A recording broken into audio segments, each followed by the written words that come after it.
Cut then update. Tatawagin na sila Alden at Catherine.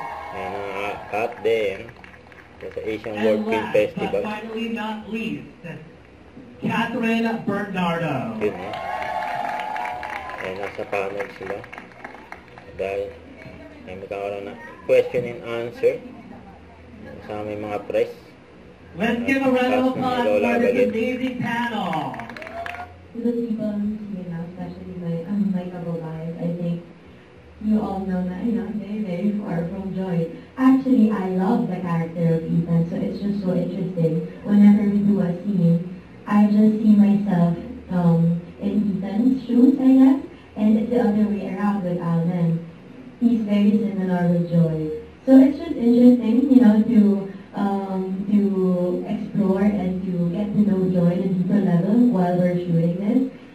And yes, it was challenging because every character for me is a challenge, but then the people around me made it easier. And I had a great time doing Joy and doing Marie for this. I'm lucky enough to have two characters. And we're lucky enough for you to be here tonight with us. Thank you. You're welcome.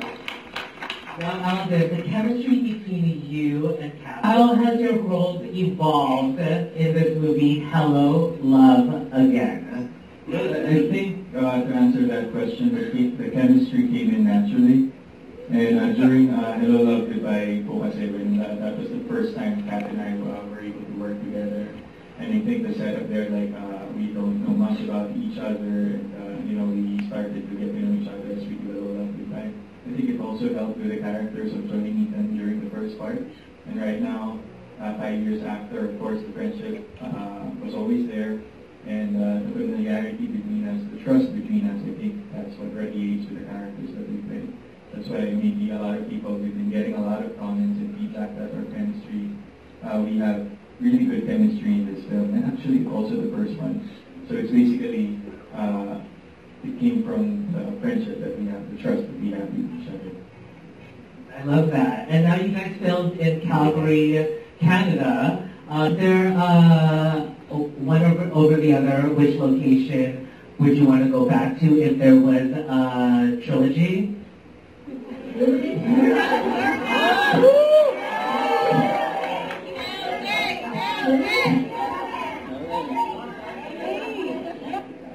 Of course. Do you guys remember what it's like to show? Yeah, I think struggles is part of our daily lives, and there's no such thing as an easy life.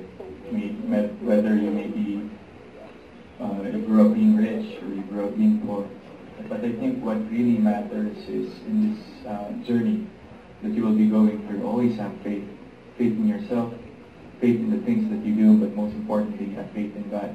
Yun po yung quality natin mga Pinoy na hindi na mawala. Yung pananampalataya natin sa Panginoon. And I think that's what makes us strong, what makes us resilient. And, you know, the love that we have for our families is our core.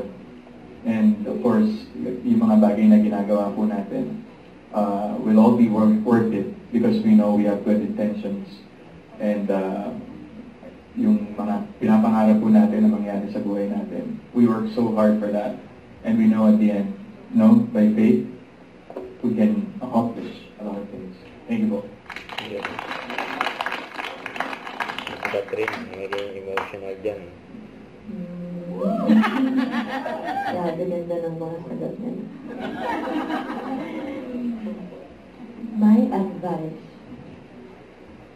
I'm just 28 and you guys have experienced so many things as compared to me.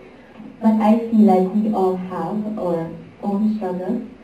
You know, just kayo, dalawa-dalawa yung trabaho. Yung iba, tatlo pa, just like Joy and Marie. And kami, you know, we just see the surface of this, you know, all the glitz and glamour. But some people, or I think most of the people, they don't know what's happening to us when we're all alone. It's a hard job. But I guess, if I could give any advice, it's to, like for me personally, the world has been my biggest classroom, and I feel like ang dami ko pang kailangan matutunan at at matututunan. You know, my family or anyone who loves me cannot protect me all the time. So it's just important to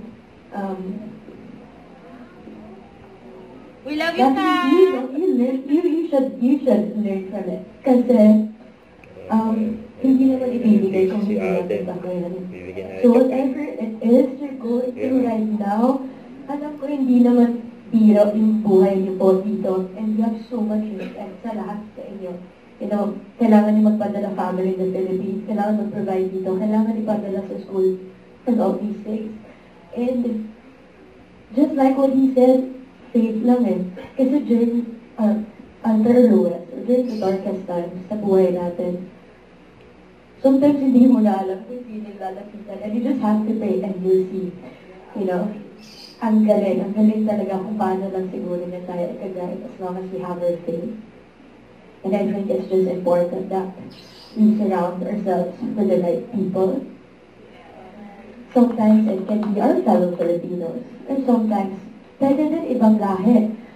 But it's just important for me that you learn how to see the goodness in everybody.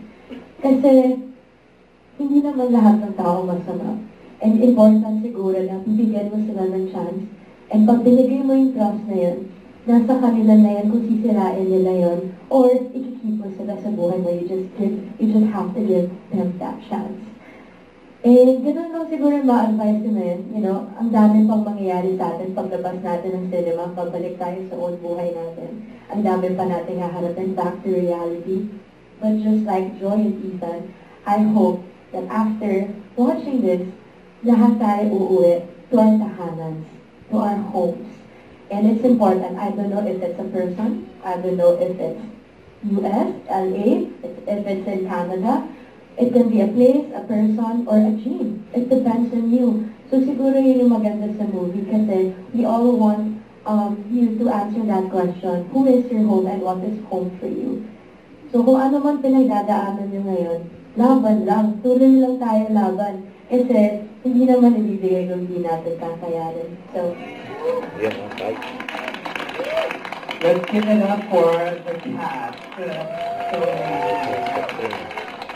To like just to be part of all of this, and right, it's a huge honor. You know, we're very grateful for the Asian Film Festival for the opportunity, and you know, being here showcasing Filipino talent and a Filipino material is just so rewarding for us. You know, like we have put a lot of efforts and passion and hard work with this film, so we're just so happy of all the recognitions and achievements that we've been getting, especially this premiere that we have tonight. Just makes us proud to be Filipino. Don't forget to subscribe, click the notification bell for more updates. And this is Richard Reaction Vlog. Stay tuned for more updates. See ya.